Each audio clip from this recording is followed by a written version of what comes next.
everyone. Welcome to the webinar. Good morning, afternoon, evening, or night from wherever you are. I'm so excited to be here and cannot wait to meet you all. My name is Tribini Dash, and I'm from Chittagong, Bangladesh. I'm a campus director in Asian University for Women Cohort B. As we all are waiting for everyone to join in, I would like to invite all of you to turn on your cameras if you are able to do so. Also, I would like to invite you all to go to the chat box and introduce yourself, from which country, campus you are from, and share a little bit about your project you are working on.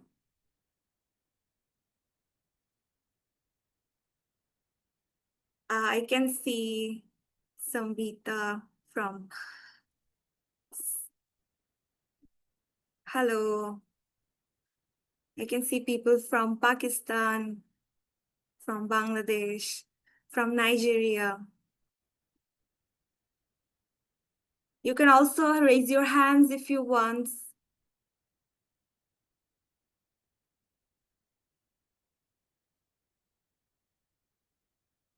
Hello from Nigeria, from Ethiopia. I can see people from Nigeria, Uganda. Hello. So if you all are welcome to raise your hands if you want to introduce yourself, a little bit introduction about yourself, your campus, and the project you are working.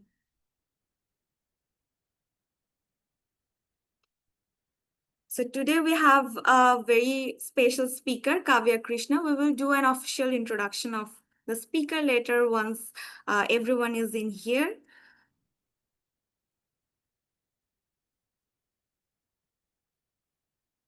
Oh, we have a lot of fellows from Nigeria. I can see people from Ghana. Hello.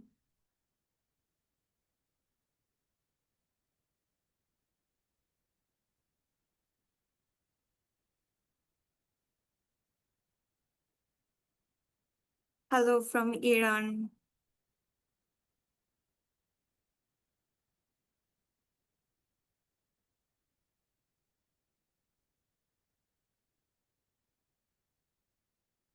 Oh, I can see a raised hands.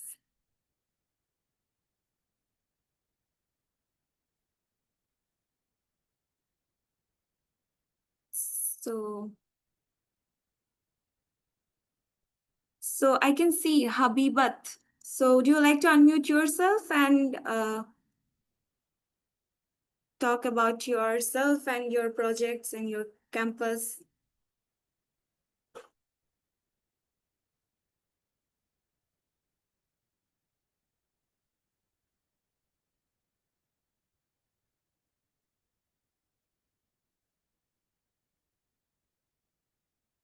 Okay. Hi, Das. Can you hear me? Hello, Das. Can you hear me very well? Yes, Habibat, go ahead. Okay, thank you so much. So my name is Abibat Olatunde Abiola from the University of Lagos, studying English. I'm from the main campus, and the SDG I'll be working on is SDG Goal 4. Specifically SDG Goal 4, which is on education for sustainability. I plan to go to schools, secondary schools, to let them know about the SDGs because I found that there's a limited knowledge in Nigeria specifically about the SDGs goals among young people, most specifically.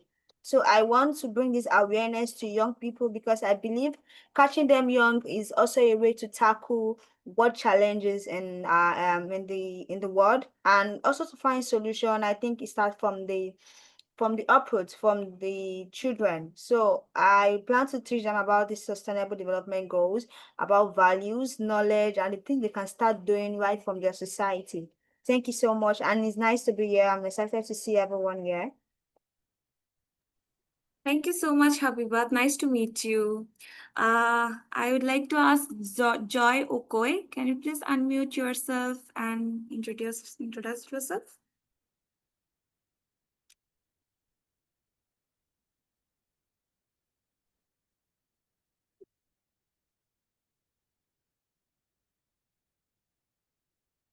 Are you here? Yeah. Yes, Okay, you so can go ahead. I am and University of Lagos too, biomedical engineering, and I am also in cohort B. So my goal is kind of similar with that of Abibat, but we're also looking at going to secondary schools, but we're actually going there to first build their confidence. Second, we are going there to teach them about innovation, teach them about different skills, basically innovation, basically building up them. And we intend to, if it's possible, reach out to other schools that are also outside of Nigeria. So if anybody is working on similar project of going to secondary schools, primary schools, please feel free to reach out to me. I am more than willing and ready to collaborate. Thank you so much.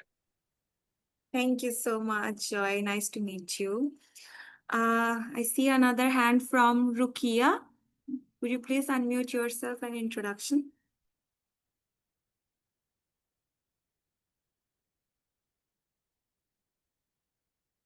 Rukia, are you here? Okay, once you will be here, let us know. So since I have not introduced my project yet, so I'm working on SDG 3, which mainly focuses on music therapy for mental well-being. So this is the project I started working in my campus till now. So yeah, so I can see another hand from Chim Dalu. Would you like to go ahead and introduce yourself?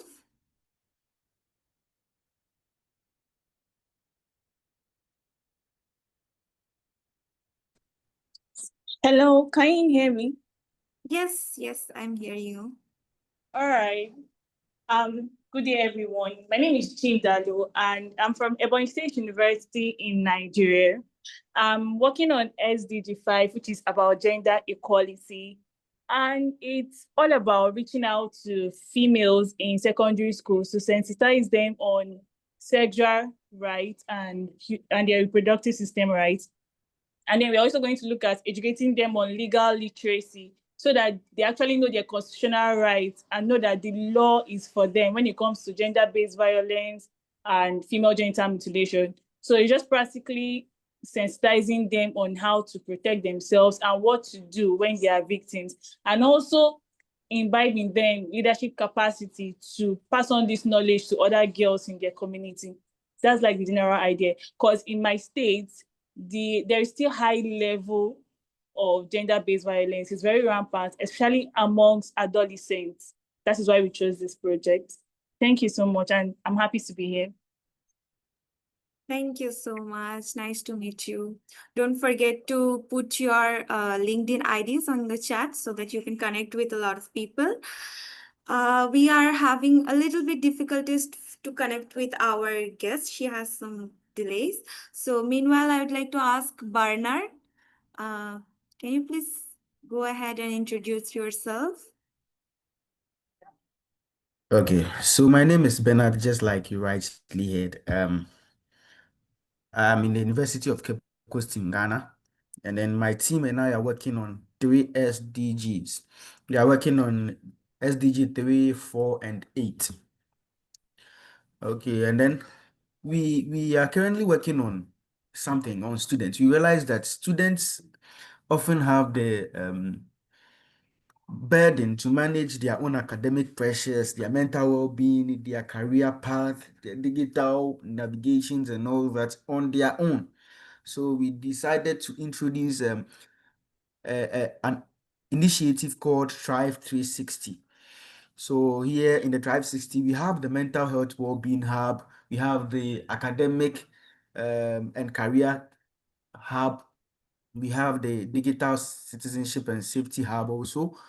And then we have all these three things combined. So with the mental health well-being, just like myself, I'm a public health person.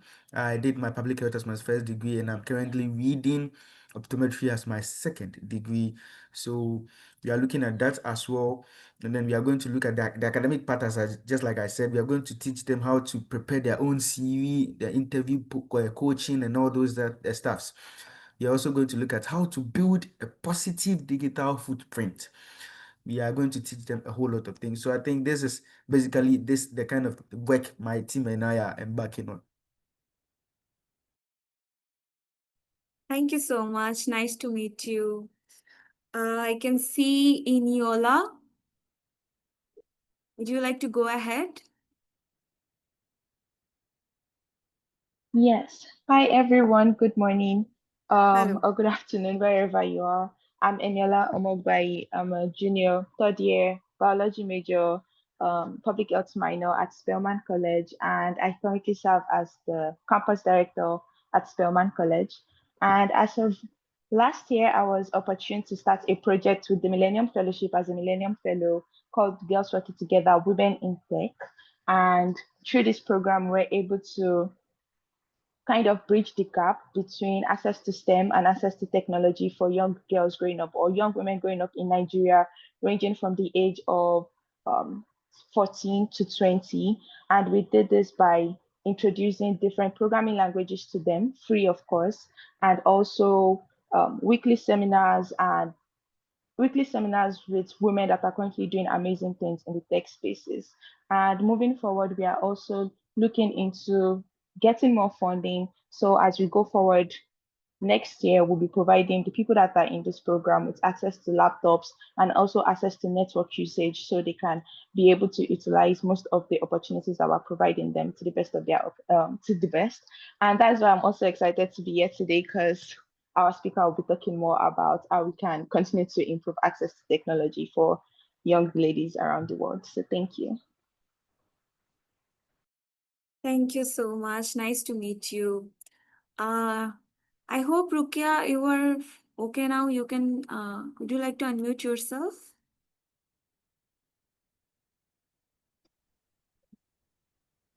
I think Hello, Rukia didn't everyone. hear. Hello. My name is Ruqayya Khan Nasser, and I'm proudly representing Balochistan, the province of Pakistan. And I'm truly honored to be part of the Millennium Fellowship class of 2025. And my Millennium Fellowship initiative is titled, the project name is Evergreen, and the project focuses on climate change awareness, environmental conservation, and sustainability community practices. So through this project, the Project Evergreen, we aim to engage young people and local communities in meaningful climate actions, from tree plantation drives and cleanup campaigns to workshops or waste management and recycling, and climate education, which is really important. And our vision is to create greener spaces and inspire a generation that understands its responsibility and towards protecting the planet. So it's all from my side. Thank you. Thank you so much, Rukia. So I can see Maham Farid. So I like to ask you all to introduce your projects also. So how is your fellowship is going? You can say that as well. So Maham Farid, would you like to go ahead? Hello everyone, am I audible? Yes, you are audible. Hi. I'm Maham Fadi. I'm from Government College University, Lahore, and I'm from Pakistan. So far, Millennium Fellowship is going very good. I have learned a lot of things. Also, I'm doing my project on SDG 4, which is quality education.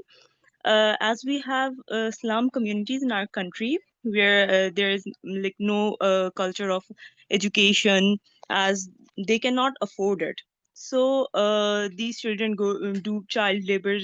So I'm working for these children, for the education of these children. We have started our informal school where we are preparing them to go to schools. We are giving them informal education after a period of our sessions and trainings.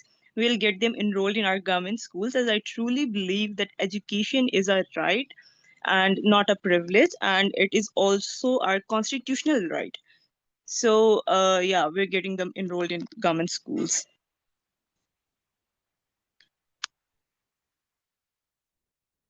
That's so nice. Also, Yeah, I've please. shared I have shared in chat my project's Instagram account. I'd like everyone to suggest me any option what I can do in my project to make it better. Thank you so much. So everyone can see your comments, and if anyone like to share anything to Mahan, then you can share. Thank you so much, Mahan. Nice to meet you.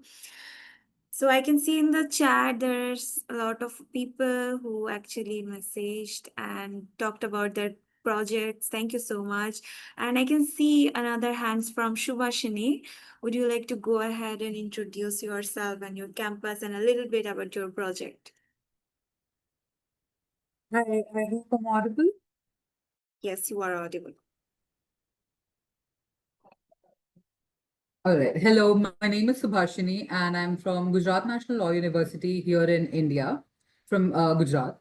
And my project is centered around the Sustainable Development Goal number 4, which is quality education for all. In India, we've had a lot of government initiatives that allow of poor kids to be able to go to school in government institutions.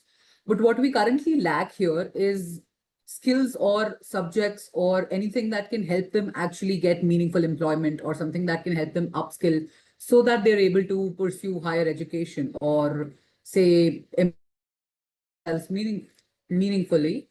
So my project is centered around collaborating with these government schools where we can then gather volunteers and then teach meaningful, skillful subjects like say mathematics or English or IT. Now that we are in an era of computers and IT and AI. So we want these kids to not only be able to get basic education, but also to be able to upskill themselves so that they can have a better future, better means of employment. And so far, I think I've been able to conduct a few education drives with the volunteers. I'm going to collaborate with more NGOs as I go, and if people are willing to help me out, then maybe this can go to a higher level. So yeah, that's about my project. Thank you. Thank you. That's a nice initiative. So, our speaker is a bit delayed, but she informed us.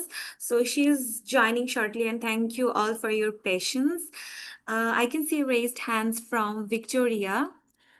Victoria, can you please unmute yourself and tell me about yourself? Hi, can you hear me? Yes, and you? Okay, hi, my name is Victoria Soluchukwu Fwasia. I am a final year student of the University of Nigeria, Nsukka. I'm an electronic engineering student. Um, my project is called Open Source Nest. It's actually an initiative that I started this year.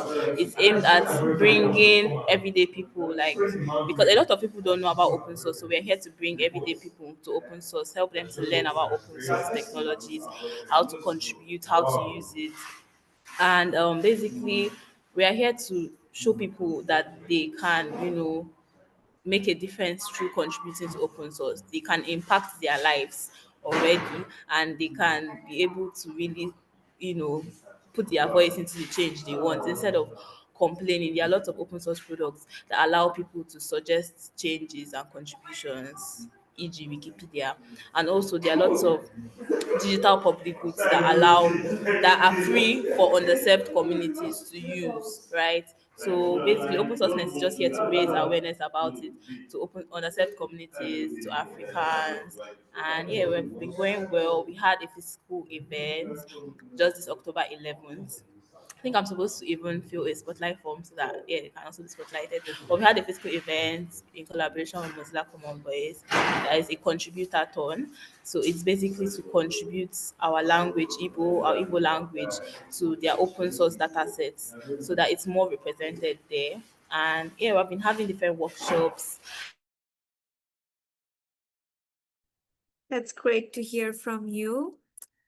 Um, So from the chat, I can see that people are joining from Nigeria. Some hello, Lingford. Hello, Mohammed Kosimo. Also, I can see Shataki Divedi. I'm sorry if I pronounce it not correctly. So you can also raise your hands to introduce yourself. So, okay. Thank you all for volunteered to introduce yourself. It feels so great to be in this global community. So many of us engaging people in a room today. So without any further delay, I will give a short introduction about our speaker. We are very honored to introduce and to have Kavya Krishna, the founder and CEO of Society of Women Coders. So Kavya Krishna is a Society of Women Coders is helping girls in low and middle income countries to improve their lives by mastering technology. So it's the same path Krishna's took. She grew up in a rural town in Rajasthan, India, and earned computer science degree from the University of Massachusetts at Amherst.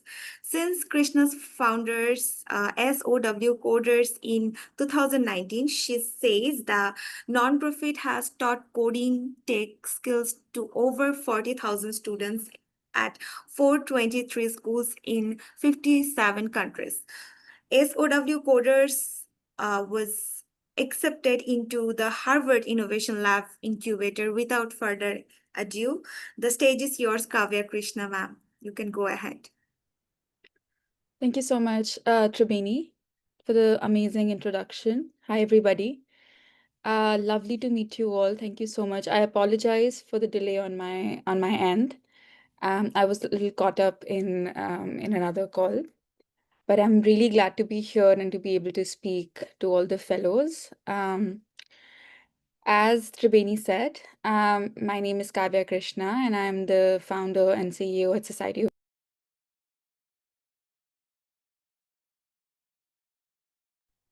Oh, I got muted there for a little bit. Can you guys hear me now? Yes, we can hear you. Okay.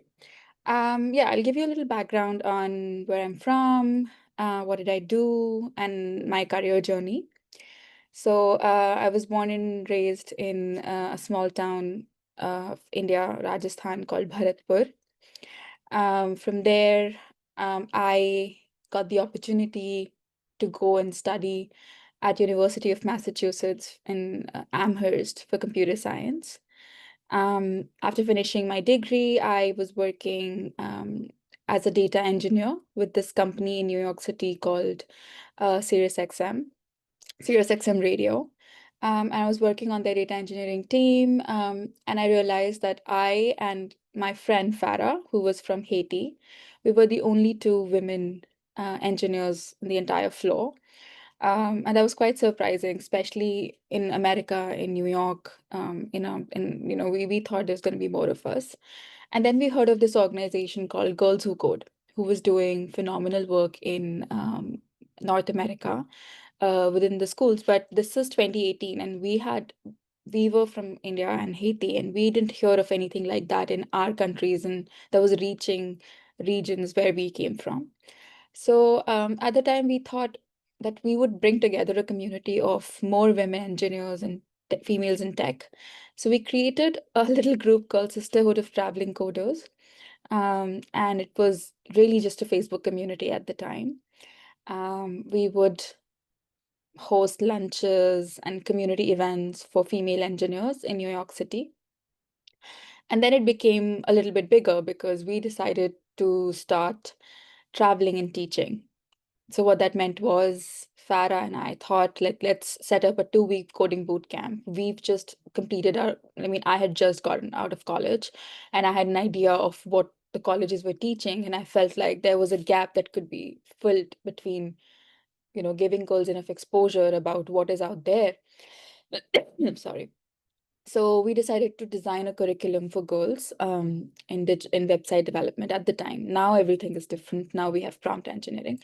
But at the time, it was very basic website development.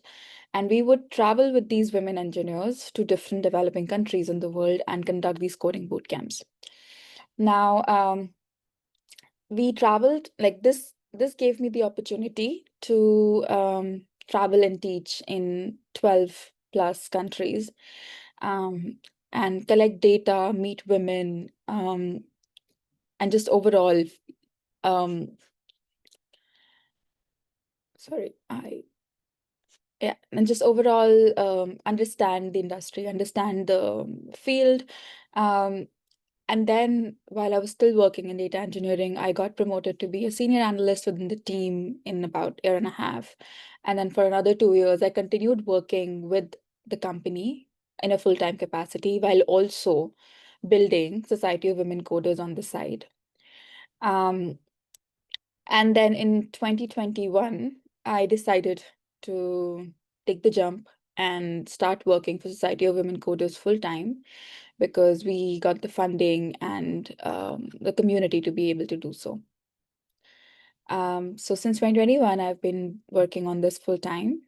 In that duration, I realized that my education is entirely in tech, and I don't really know how to run a organization or a business or a nonprofit.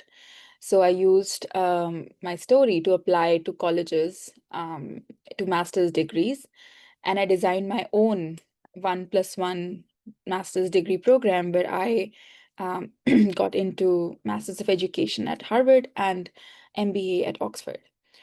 So I deferred my degree. I got into both the programs at the same time. They were both 1 year programs. I got scholarship for Oxford. Um, and I decided to make my own degree. Both degrees combined usually in the market cost about $250,000, but I was getting scholarship and fellowships and support from so many different areas and regions, and especially Oxford and Harvard, that my degree entirely was like less than half of like I calculated it recently and I could complete it in under $80,000. So yeah, so that being said, those I spent those 2 years working and learning at these great universities, while also I had an interim CEO in place. I wasn't as involved with the society. I was advising, and I put an interim CEO in place for the nonprofit. But I kept working for the nonprofit in trying to get fellowships. We got into the Harvard Innovation Labs Social Impact Fellowship Fund while I was a student. We also became a finalist, semi-finalist for the public PIC, which is President's Innovation Challenge at Harvard. We also got the Education Entrepreneurship Fellowship that one like 5 students get at Harvard Graduate School of Education. And in the end, when I graduated from Harvard, I also got the Commencement Award during the Harvard graduation, which is the Phyllis Trimling Award, which one student achieves and gets in the whole year. So it was a great journey, learning and being part of these big institutes, big brands, because before this, I had no brands affiliated or attached to me. And while I was at Harvard, Society of Women Coders also got selected for Forbes 30 Under 30 North America list, which was a big push for us because suddenly people were interested, wanted to know more. Before this, we had no brands attached to us. We were just doing everything by ourselves. But now suddenly in 2 years, we had all these big brands affiliated and attached to us. I just finished my MBA from Oxford 3 weeks ago, and I'm back to New York and I'm building Society of Women Coders full time now. So that's really what my journey is all about. Now we are trying to focus on building AI fluency. We have just launched an intro to AI prompting course, just announced it. That is going to be held online. We are offering it for free. So if you have any young girls in your community that are of the age 13 to 18 years old and want to learn how to, just get into it, it's very basic. It's designed for girls, so coder styles. It's only 4 weeks after school. Please do register. I will drop the link at the end of the session in the chat if there is interest for any girls to join. But I'm very happy to take questions now and hear what you guys have to say if anybody has to say anything.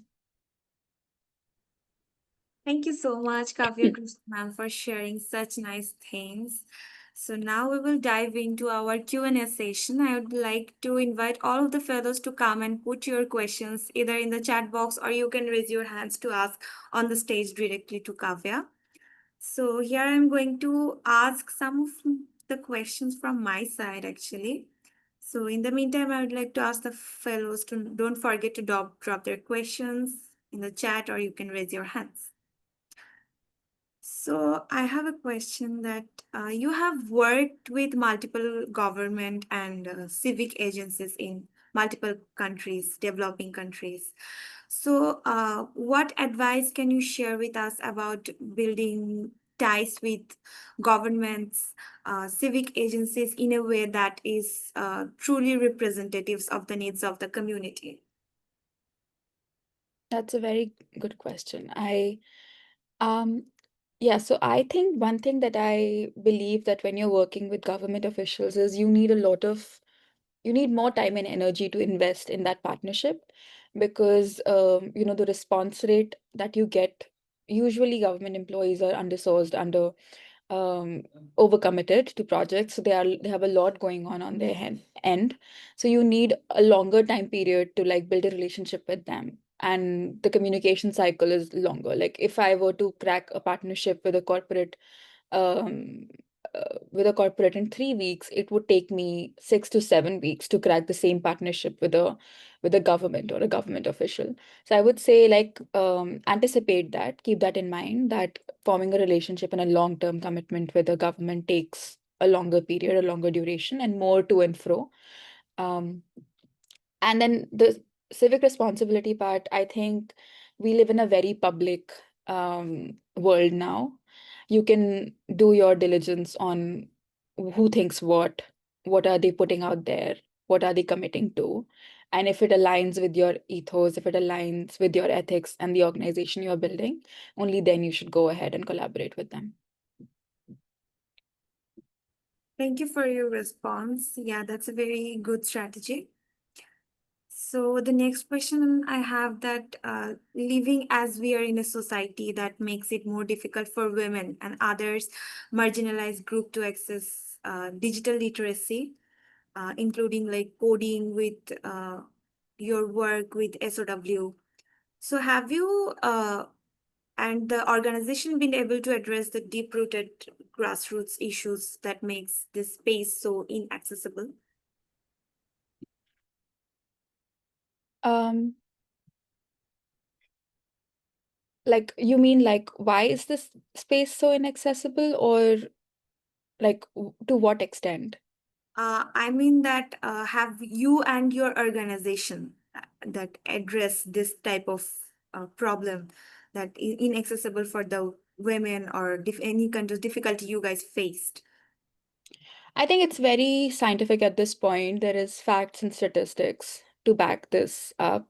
There was a study that came out with World Bank recently in 2024 that talked about how for every 100 men that have access and availability to digital skills and digital equipment, only 65 women really have understanding and accessibility to digital skills and equipment.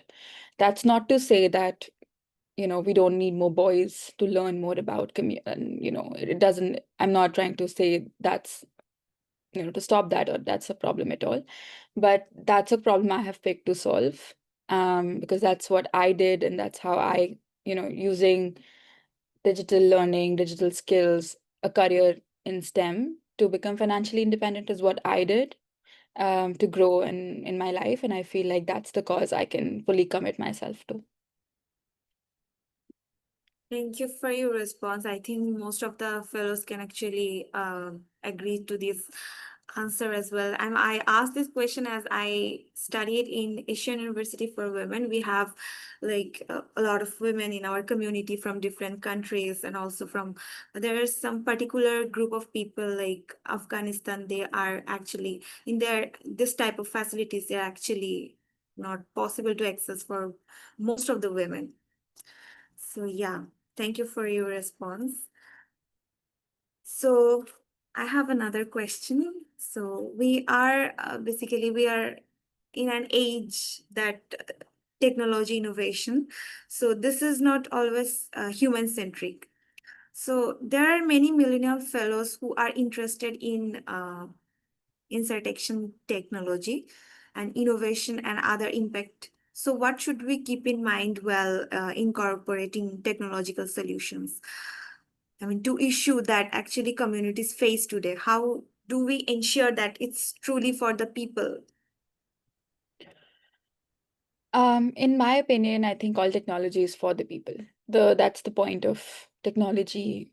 You know, we always have to find use cases. But to your point, if you're talking about social good, I think we need more people to think about how you can solve problems in your community using now AI or using, bringing how can you, like, for example, even yesterday I was talking to one of my students who's from Puerto Rico, and I was telling her that this is such a turmoil because we have all of this AI coming in and all of this technology coming in, but on the other hand we also have students that don't have access to any of this. They don't have a computer at home, or they don't have internet accessibility. How are they going to keep up with the community and the girls that are, the world which is moving tenfold faster?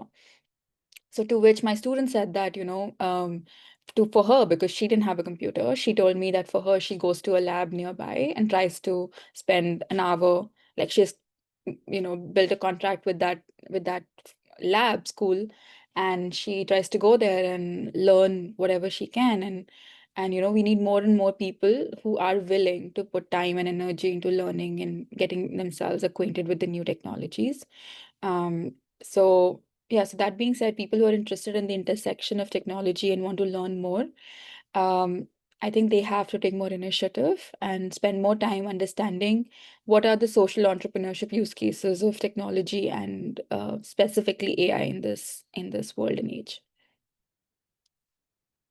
Thank you so much. That's really appreciable, your students, what they're doing. Um, so without any further delay, I want to ask you that would you please give us 15 minutes, 10 to 15 minutes to answer few more questions, extra to answer few more questions from the Oh, of fellows. course. I joined in late. I'm here. I'm here to answer all the questions.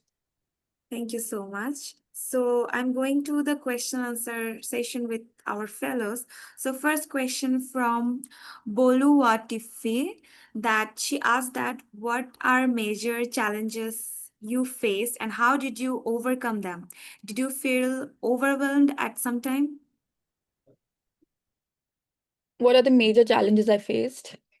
Now, as a founder, the biggest challenge I face is fundraising.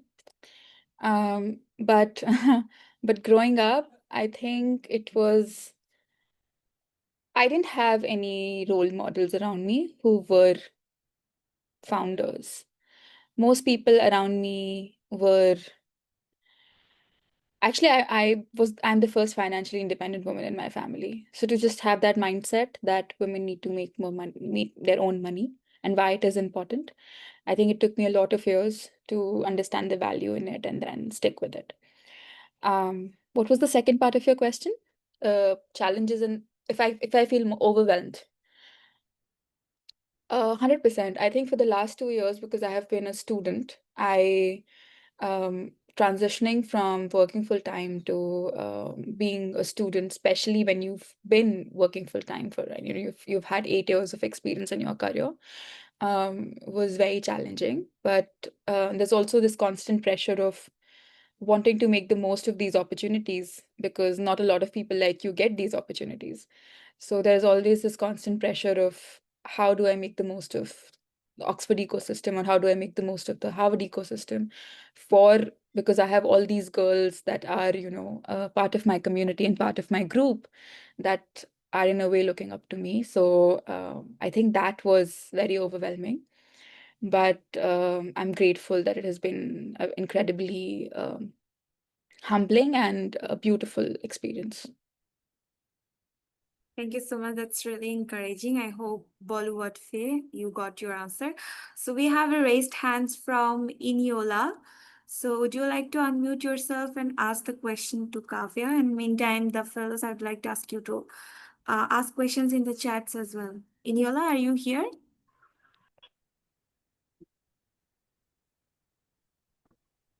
Yes, thank you so much. Thank you again, Miss Kavya, for joining us today. This is what you're doing is really inspirational, particularly because I'm working on something very similar with my initiative, Girls Working Together, Women in Tech. And we actually started this last year because of the gap that we noticed in digital literacy for young girls and women in Nigeria. And also, our engagement in STEM fields is very low in comparison to male counterparts. And so since last year, we've been carrying out a summer boot camp or a summer program, I'll say, which is about 8 to 10 weeks long. And we provide girls with access to programming languages, free online programming languages, as well as seminars and professional development skills.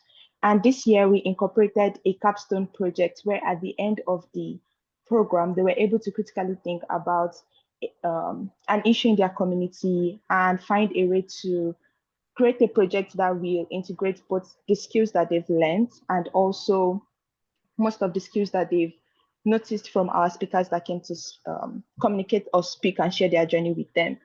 And yes, but now as we continue this program, ending our second year, I've noticed that the access to these resources go deeper than just interest. It goes deeper to like getting access to laptops. A lot of people could not even apply to this program because they did not have a laptop, or even when they participated in the program, they could not participate fully because they did not have a good working device. And so getting a laptop or even helping them with access to network usage. And so that goes to the point of getting funding. And I know you touched on this as well, but I would like to ask, what advice will you give to new social entrepreneurs or people that just want to create change in their community? What advice will you give to them in terms of finding adequate funding? And also, how have you been able to connect, or I would say expand your impact by connecting with different organizations that are able to provide this support? Thank you so much. Thank you so much for sharing about your work, Eniola. This is amazing and very inspiring. And I'm more than happy to, even after this call, if you want to set up a call with me, I'm very happy to talk to you in depth about what you're doing, because this is very interesting to me. And especially the angle about social entrepreneurship that you said you've put in your capstone project. That's exactly what we also do in our curriculums, because we try to always encourage people to solve a problem in their community using tech. So I would love to chat more about this with you, but for the purposes of this call, fundraising is tough, but there is money out there. I would say look up. There must be, like in Nigeria, there must be some fellowships, there must be some social founders who are building and doing things. Just check out their portfolios, go on their community, try to talk to them, try to engage with them, and then see where they are pulling the money from. And once you have, make a list of all the fellowships that are available you can apply to, and try setting up calls with people within those fellowships, within those grants, and understanding what they really want and what can you do to become eligible for those particular. Sometimes it's a very small issue of just setting up, I mean, I don't know what is the structure of your organization, but like, what is the bank account structure? Something as simple as that can get you funding. But there is funding out there. It's not like you just need to know, you just need to look into the right places. For example, there is this foundation called Mulago Foundation that does this fellowship called Rainer Fellowship. That's primarily for people who are trying to bring change within their communities. So I would recommend you to look at that. And there is another one called DRK. There is another one which is, what is it called? Earth Champions or Impact Heroes. I'm not sure if it is regional or not, but there's so many fellowships like that. You just have to work for a couple months, build your story, write your application in such a way that your grant or your application fits what they are trying to fund. And if your project is eligible, then it's only a matter of you to like get. And once you get one of those fellowships, you're mostly part of the circle, and then any other opportunity comes, they will think about you, and then it becomes a routine and a regular cycle. So I think the first foot in the door is where it is difficult, but the rest of it is probably doable. Hope that answers your question. Thank you so much, Kavya. Thank you, Eniola, for asking. I hope it clarifies your answer. Now I'm going to the second raised hands, that is Victoria Ofuasia. Would you like to unmute yourself and ask the question?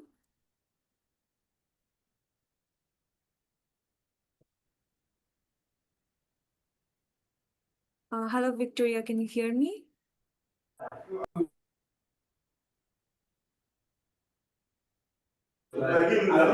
Yes, I can hear you. Can you hear me? Yes, I can hear you. You can ask your questions. Okay, hi Kavya. Thank you, Millennium Fellowship, for this webinar. I just want to ask, because my project is also related to technology. I'm someone that's very passionate about the human aspect of technology, right? So my project is more about like helping to expose underserved communities, especially Africans. In fact, a lot of people that don't know about open source. We're trying to tell them about open source technologies, how they can contribute, how they can and make a change, how they can also use these free products, right, in their daily lives. And it's really hard because like you talk to people and they probably, how do you like, okay, let me explain it well. How do you present these things to people, both the people you are trying to tell to? Because it's really hard when you are doing a social impact project. Many people will be like, you're wasting your time, or like, why does this matter, right? So how do you present it to the people that you are trying to talk to? And also, how do you present it to the people that you are trying to ask for them to fund you? Then my third question is, how did you juggle like school and social impact? Because it's very hard. I'm an engineering student. I'm just wrapping up my final year, and I know how tough it is. So how did you juggle it? Because now I'm even in this state where I was talking to one tech government official, someone that is like not part of the South African government, but at some point I lost track with him because I had to cut off a lot of things to focus on school. And then I'm like scared to go and like send an email now and be like, oh, sir, can we continue? So like, how do you manage to juggle, reaching out to people for funds, applying for opportunities before the deadline, and also trying to make sure you're carrying the people that you're carrying along and they're all included? How do you juggle everything? Yeah, thank you. I'm so inspired by your story. Thank you so much, Victoria. That's a great and a very relevant question. I will first say that congratulations that you've reached the final year of your engineering.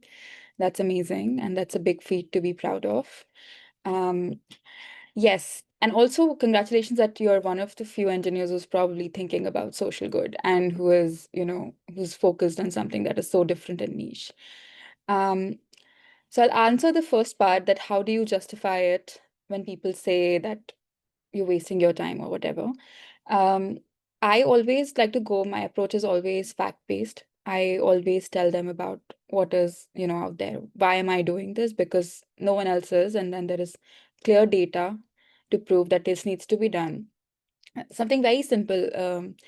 There is a statistic that says that low and middle income countries, they lose out on $1 trillion in GDP because of the digital exclusion of women. Now, as simple as that, like the economies are getting impacted. And why it is important? Because if we have more women in the digital sphere, then the economies will do better, the healthcare will do better, everything will do better. So I like to usually go about the fact route. And then another part is sometimes you don't have to care about that. Sometimes you just have to worry about what you believe in and, cut out the noise, because not everybody is questioning you with a good intent. Sometimes it's just noise. So I would ignore that and focus on building good and facts and what you can scientifically and properly do. And then the second part of your question, which was about time management, I would recommend using as many tools available to help you manage your time, whether it is calendar or Notion or whatever you do to like put together, just put it down in one place, what your projects are, how much have you progressed, even if you've forgotten about it. Let's say if you have it put somewhere, if you've written down about it somewhere, you'll come back to it. So using more tools to organize your life will help you with like time management, and then simply juggling more things together. That has really helped me as a student, and then trying to do so coders work. So that's one recommendation I can give. But other than that, I think you're doing really well with already doing your degree and then also trying to focus on social good. So congratulations on that. And I hope that answered your question. it did. It did somehow. And also, I'd love to connect with you because I definitely have more questions, and I'm happy that like I joined this particular webinar where you are basically talking about impacting the technology because it's like a special way. A lot of people are scared of technology. A lot of people don't understand it. A lot of people are like, but like there's still social to connect. So thank you. Thank you. Thank you so much, Victoria and Kavya. That's lovely advice. So we are moving towards the chat question from the chats. So there is a question from Faith. So ask that I am taking a course in electrical and electronics engineering, and I am in my third year. Recently, I have had a desire to learn how to code, but I have not had the right system to take me through it because it's quite challenging handling it alone. What would you advise me to do? Should I Um, repeat? yeah, can you repeat that? Sure. Yes. So, I am taking a course in electrical and electronics engineering, and I am in my third year. Recently, I have a desire to learn how to code, but I have not had the right system to take me through it because it is quite challenging handling it alone. What would you advise me to do? I would advise you to take out the time and do the free courses that are available out. Like same advice that I give to Victoria, just like be better with time management. And I know it's easier said than done, but like just writing things out and then taking out dedicated time for it really does help. Incorporating some productivity skills within how you currently manage your life can help you carve out time for other things. But there are a lot of, I mean, coding, the meaning of coding has changed now. It's no longer you're not going and just doing Python. You are giving prompts for which and then expecting the AI to write the code for you. That's how people are coding these days. That doesn't mean you don't need to learn the basics of coding, but I also encourage you to learn the basics of prompting. And that again brings me to the course that we are also offering, which is free of cost. It's 4 week long. It's for women. So if that's something that's of interest to you, then I will be dropping the link. I'll just drop it here in the chat. It's the application link for the form. Feel free to join this or just generally send to other girls that are want to learn about prompting. It's just 4 sessions. Thank you so much, Kavya. I'll share these docs to my university students as well. So another question from Linford. If you had the chance to start all over, what thing would you change? That's a great question. I'd probably do my master's sooner. I think I spent a lot of time um not like, I mean, of course I was doing other things. I was, working in data engineering and building so coders on the side. But if I had to do it sooner, I felt like it would have given me, because what energy and connections my master's degrees have given me were very valuable. And I feel if I would have done it faster or sooner, um, I would have, so coders probably would have been bigger than what it is right now. That's really encouraging. Thank you, Kavya. Linford, I hope you got your answer. So I'm going with the raise hands again. So good luck, Upaka. Would you like to unmute yourself so that you can ask your questions?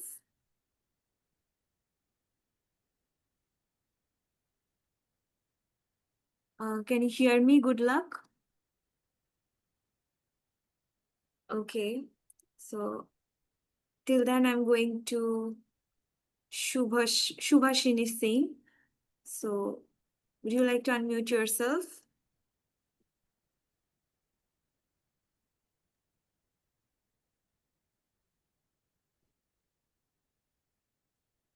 Hello, am I audible? Yes, you are audible. Hi, I'm Subhashini. Hi, Kavya. I am a second year law student from Gujarat National Law University. I'm also from India. So Your project is also centered towards helping out women who wish to do better in, say, coding or tech in general. Sim Similar social entrepreneurial projects here in India, we require children, or say, my personal project is for children to be able to learn upskilling tools like, say, English, something that can help them grow into better people or get a good job or, say, pursue higher education. So, in such a scenario, one problem that we face is how we can reach to the ground level, or in how do we get more and more people to join the initiative, or say get our program to be to reach even the depths and corners of at the ground level, where the children do not have internet, they don't have mobile phones, they don't have actually any other tech or any other means of communication. So at the ground level, is there something that we can do to spread awareness about programs like yours and mine, so that more and more people can join? You got, you got muted, I think. Shubhashini, did you clear your questions or could you hear her, Kavya? No, I can't hear her anymore. I could hear the initial bit of her question, but Oh, Shubhashini, can you please repeat yourself? Yes, sure.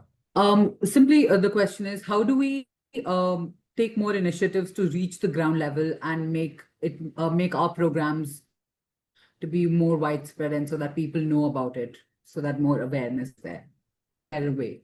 okay. Congratulations on pursuing your degree currently. And it's very inspiring that you're doing something to upskill people and children. What I would recommend is, and what I did is, um, you have to individually go and work. And like, let's say your initiative is school focused, so just work with one school to start. Like, go there on ground yourself. They'll agree, like, build that partnership with just one school and deliver your course, deliver results, get the results and whatnot. And then once you have that, then use that to email and, you know, send like send it to more schools within the community. I'm not sure exactly what target community you're trying to raise, but like general awareness platforms really help. Instagram, LinkedIn, Facebook. Other than that, what I did is like I started talking to people who were running these schools or who were part of the school systems, and I had data from the success of the first program that we had done, and I used that success to convince them to participate in our program. Um, and I think that could be the route that you could go ahead. If do you want to add any other nuances to it, like is it school based or are you trying to reach to just general communities? Um, Subhashini? Currently, it's school-based only. My target is young children, say around fifth grade or sixth grade, just about the time when they're able to learn better skills, just so that they're able to pursue higher education. For now, it's that, but I'm open to expanding as and when we can. Yeah, if you have something which is working, you could also reach out to TFI, which is Teach for India Network. They have a lot of schools that are within their network. And I'm not sure if it's the same age or a different age, but like it's a fellowship program that works and connects with a lot of different schools in specifically urban areas, though, but they're still underprivileged communities and schools. So organizations reaching out to organizations like TFI or other orgs that are working in schools. One is, I know, like Saturday Art Class is one of them. Uh, uh, what else?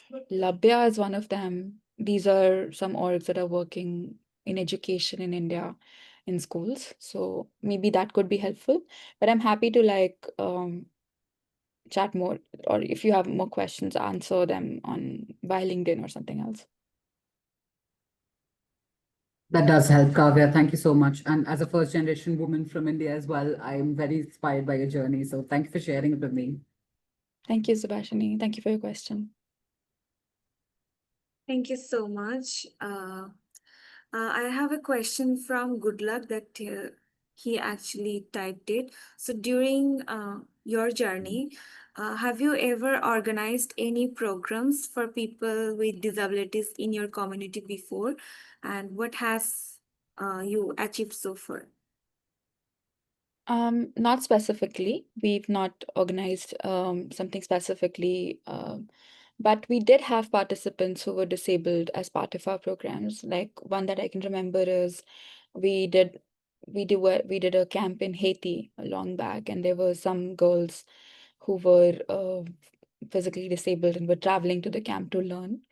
So no, we don't specifically, and that's definitely something that I would like to learn more about and how we can make our programs more accessible and do better by our communities. But so far, unfortunately, we don't have any experience or expertise in that area. Okay, that's really kind of you. So actually, Good Luck actually is a deaf fellow, so that's why he wanted to ask this question actually. So Thank you so much for asking that question. Good luck, and very inspired by you for you to be able to be part of this community and to do good work. And congratulations on doing this fellowship. thank you so much. So, as we are running out of the time for the webinar today, I would like to close out with one last question. That is from Ola Dutun, joining from Lagos, Nigeria. So, I study at the University of the People. I'm working on a project focused on SDG 16, promoting peace, justice, and social inclusiveness. Can you share some insights on how you think we can leverage technology, particularly AI, to drive positive social impact in the space of peace, justice, and social inclusiveness? And what opportunities or challenges are we likely to encounter? Should I repeat? No, no, I got the question. That's a very general question. What I would do is in that is under that SDG, you mentioned legal, you mentioned peace. What is the problem you're trying to solve? It always has to start, your solutions always have to be grounded in a problem. So under that SDG, you have to first find and solidify your problem statement. Why are you trying to solve? What is it that you're trying to solve? So my first step would be to identify the problem you want to work towards. It's good that you have identified the SDG that inspires you, but under that SDG, what is the problem that you're trying to solve? Where is the gap? And why are you the right person to solve it? So you have to build all of that, to write it down someplace, build that mission statement, and how to use AI. One example that I can give you of legal tech is this company called Adalat AI, which is currently doing amazing work. He's one of my fellows from LLX currently, which is the Harvard Innovation Lab Fellows. And they're doing this non-for-profit actually, which is transforming courts in India. Um, Look them up. They are using AI to solve some really big gap that has existed in the Indian courts for hundreds of years. So that's one use case of how AI is being used in legal tech, and maybe that can inspire you to think about your problem and your solution. Wow, that's very good advice for all of us here. So lastly, I'd like to ask Kavya if you have any remarks for the fellows, and also if the fellows wants to connect with you, so where they will do, if you can tell them. Um, Thank you so much for having me. This was a really insightful session, and thank you so much for all your questions. Very relevant questions too. Very inspired by the community. You can reach out to me. I'm quite available on LinkedIn. And also I'll drop my email if that is of relevance. But also if there is a specific question, you can also send it through your community and I'm happy to address it. Um, like I said earlier, there is a way to engage with the nonprofit as well if you are a woman or a man who wants to work and volunteer for Society of Women Coders. We do have volunteer positions open right now because we are in the revamp mode, especially if you want to bring the same module to your community or your network. There is an open opportunity. So that's another way to engage with Society of Women Coders on my work. But overall, thank you so much. This was a really fun session. And thank you so much, Tribeni, for hosting this. And kudos to you all and good luck for the rest of the time in the fellowship. And yes, I'm available, so reach out. Thank you so much, Kavya, for your time and for answering all of the questions. So you can share your LinkedIn ID and also that the fellows can connect with you. So thank you all the fellows for joining. Please do continue follow MC, and we have two upcoming global webinar, one in October 17th and October 18th at 12 p.m. ET and 11 a.m. ET. So don't forget to join those. Thank you all for joining and for your patience and joining us listening to Kavya. Thank you so much.